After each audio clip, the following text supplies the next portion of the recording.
আমাকে হাতিয়ার দিলে হবে না, আমার বাড়িতে অনেক অস্ত্র রয়েছে, অনেকেই দেয় সেই অস্ত্র, কিন্তু আমাকে হাতিয়ার দিলে হবে না। ধর্ম রক্ষার জন্য প্রত্যেক হিন্দুর বাড়িতে হাতিয়ার রাখতে হবে।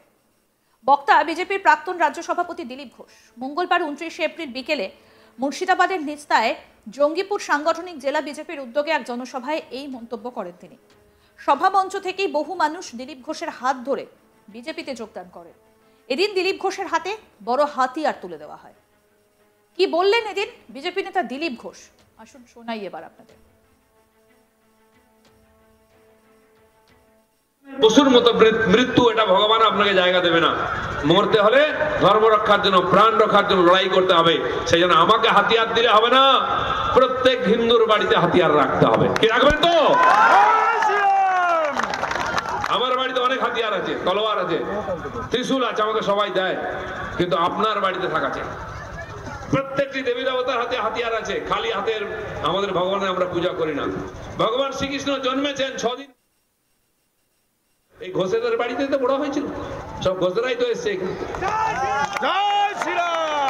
যারা শ্রীকৃষ্ণকে দুধ খাইয়েছে, বড় করেছে, ভগবানকে লালন পালন করেছে, তারা কাকে ভয় করে? ভগবান রামচন্দ্র কিশোর বয়সে 8-10 বছর বয়সে তীর ধনুক নিয়ে গিয়ে রাক্ষসদের বংশ নাশ করে দিয়েছিলেন।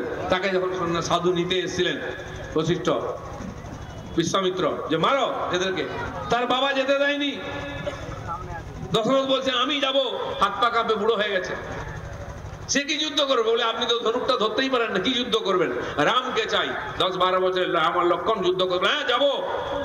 তো কলিজার সন্তান বুড়ো বয়সে ছেলে পুলে হয়েছে, সে কি আর ছেড়ে দেয় রাক্ষসের মুখে? কি জানে কি হবে, আবার নির্বংশ। বলে আমি যাব। বলে তুমি বাড়িতে থাকো।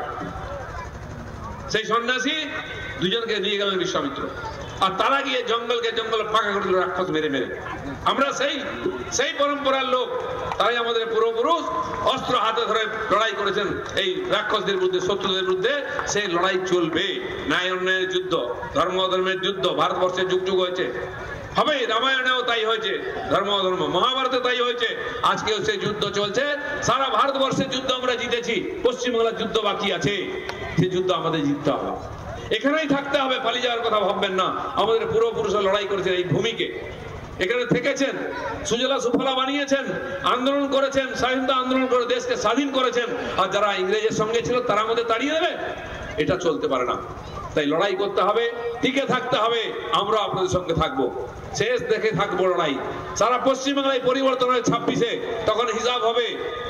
আর সেই পরিবর্তনের সঙ্গে আপনাদেরও থাকতে হবে। আপনার শক্তি যতটুকু আছে, যেমন ওরা আপনি কোনো দিকে না তাকিয়ে কেবল বিজেপির আর বাক্সে ভোট দেবেন, কারণ একটাই পার্টি, হিন্দুদের পার্টি, হিন্দুর সঙ্গে থাকে ভারতীয় জনতা পার্টি।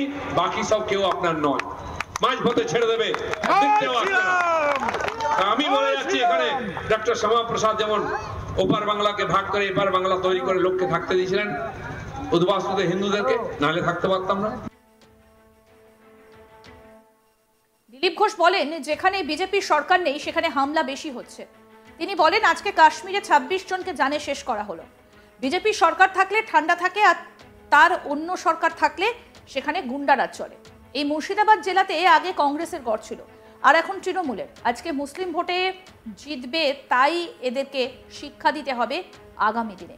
জঙ্গিপুরে 50% হিন্দু আছে, আগামী দিনে বিজেপি বিধায়ক তৈরি করুন। জঙ্গিপুর মহকুমা জুড়ে পরিবর্তন দরকার আছে। আজকে এখানে মন্দির ধ্বংস করা হয়েছে, আর তিনি দীঘাতে জগন্নাথ মন্দির তৈরি করছেন। একদিনও আসলেন না শামশেরগঞ্জে। তিনি কলকাতায় বসে ইমামদেরকে নিয়ে মিটিং করলেন। আজকে যারা ধ্বংস করলো, জানে শেষ করলো, তাদেরকে নিয়ে মিটিং করছেন নেতাজি ইন্ডোরে। মুর্শিদাবাদ জেলা থেকে একটিও আসন না দখল করলেও বিজেপি আগামী দিনে 2026 সালে রাজ্যে বিজেপির সরকার গঠন করবে। কি বলছেন এই বিষয়ে বিজেপি নেতা দিলীপ ঘোষ, এবার সেটা শোনাবো।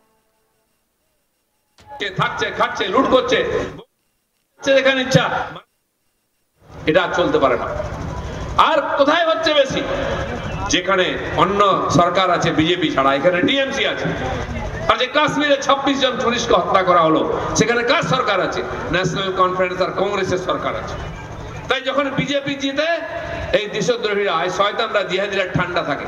আর যে অন্য সরকার আসে, এদের হাত পা গজিয়ে, পাখা গজিয়ে ঝাঁপিয়ে পড়ছে, লুটপাট করছে। কিন্তু আর নয়, সারা ভারতবর্ষে যেখানে আছে বের বার করব। আর আজ হোক কাল হোক পশ্চিমবাংলায় সরকার বিজেপির হবে, তখন এক এক টাকা বার করা হবে। যার আধার কার্ড নেই, রেশন কার্ড নেই, ফেলে আবার বাংলাদেশে পাঠানো। আর জেনে রাখুন, এই মুর্শিদাবাদে একসময় কংগ্রেসের গড় ছিল, সিপিএম ছিল, আজ টিএমসি হয়েছে। কেন্দ্রেও ভোট দিয়েছেন, আর টিএমসি কে ভোট দিয়েছেন বলে আজকে উদ্বাস্ত হতে হচ্ছে, ঘর ছাড়তে হচ্ছে। যতদিন এই পার্টিগুলোকে ভোট দেবেন ততদিন কষ্ট থাকবে। কারণ এরা আপনার জন্য নয়, হিন্দুর জন্য নয়, এরা মুসলমানদের জন্য আছে। আপনি মরে যান, চলে যান, উজাড় হয়ে যান, কিছু যায় আসে না, মুসলিম ভোটে জিতবে। তাই এদেরকে শিক্ষা দিতে হবে। আর এরা মাঝে মধ্যে চমকায়। বাই ইলেকশন হয়েছিল, আপনারা জানেন, বাইরন বিশ্বাস জিতেছিল, সেখানে টিএমসি কে হারিয়ে দিল মুসলমানরা। কারণ তাদের কথা শোনেনি।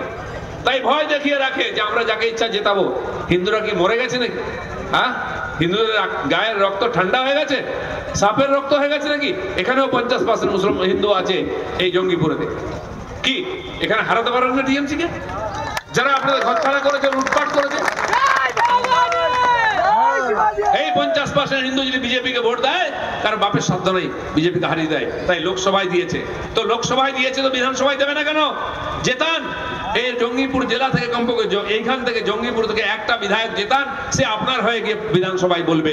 নাহলে যেমন দিদির এমএলএ বার হয়ে এখানে মিছিল বার করেছে, হিন্দুদেরকে ভয় দেখিয়েছে, শান্তির নামে অশান্তি করেছে, এটাই চলতে থাকবে, বারবার চলতে থাকবে। তাই এখানে পরিবর্তন দরকার আছে। দেখুন অত্যাচার হয়েছে হিন্দু হিসাবে। খালি কি বিজেপির লোকের বাড়ি ভেঙেছে? কংগ্রেসদের বাড়ি ভাঙেনি? কি টিএমসি লোকের বাড়ি ভাঙেনি? জিজ্ঞেস করুন তাদেরকে, তাদের বাড়ি ভেঙেছে কিনা। যে 1000 লোক গেছে ওখানে, তারা কি বিজেপি করে শুধু? আপনি ওদের চোখে কিন্তু কাফের আছেন। কোন দল, কোন পার্টি, কোন রং দেখবে না। বাংলাদেশে কংগ্রেস ছিল, সিপিএম ছিল, আজ কিন্তু কেউ নাই। সবকে মেরে তাড়িয়ে দিয়েছে, নাহলে লুঙ্গি পরিয়ে দিয়েছে। এখানেও মনে রাখতে হবে, আজ এই হিন্দুরা যদি বিভক্ত হয়, আলাদা আলাদা হয়, তাহলে আজ মালদা যাচ্ছে, পরের দিন মহারাষ্ট্র যেতে হবে। জমি বাড়ি মন্দির ঘর সংসার থাকবে না। তাই হিন্দুকে এক থাকতে হবে, শুধু পুজো পাঠে নয়, রাজনীতিতেও এক হতে হবে। আর যদি মুসলমানরা এক হয়ে ভোট দেয়, আপনারা কেন দেবেন না? থাকছে, খাচ্ছে, লুট করছে, যেখানে ইচ্ছা, এটা চলতে পারে না। আর কোথায় হচ্ছে বেশি? যেখানে অন্য সরকার আছে বিজেপি ছাড়া, এখানে টিএমসি আছে। আর যে কাশ্মীরে 26 জন পুলিশকে হত্যা করা হলো, সেখানে কার সরকার আছে? ন্যাশনাল কনফারেন্স আর কংগ্রেসের সরকার আছে। তাই যখন বিজেপি জিতে, এই দেশদ্রোহীরা, এই শয়তানরা, জিহাদিরা ঠান্ডা থাকে। আর যে অন্য সরকার আসে, এদের হাত পা গজিয়ে, পাখা গজিয়ে ঝাঁপিয়ে পড়ছে, লুটপাট করছে। কিন্তু আর নয়। আরো আপডেট পেতে দেখতে থাকুন আজ তাক বাংলা। সাবস্ক্রাইব করুন, নোটিফিকেশন পেতে বেল বাটন অপশন প্রেস করুন, হোয়াটসঅ্যাপে ফলো করুন আজ তাক বাংলা।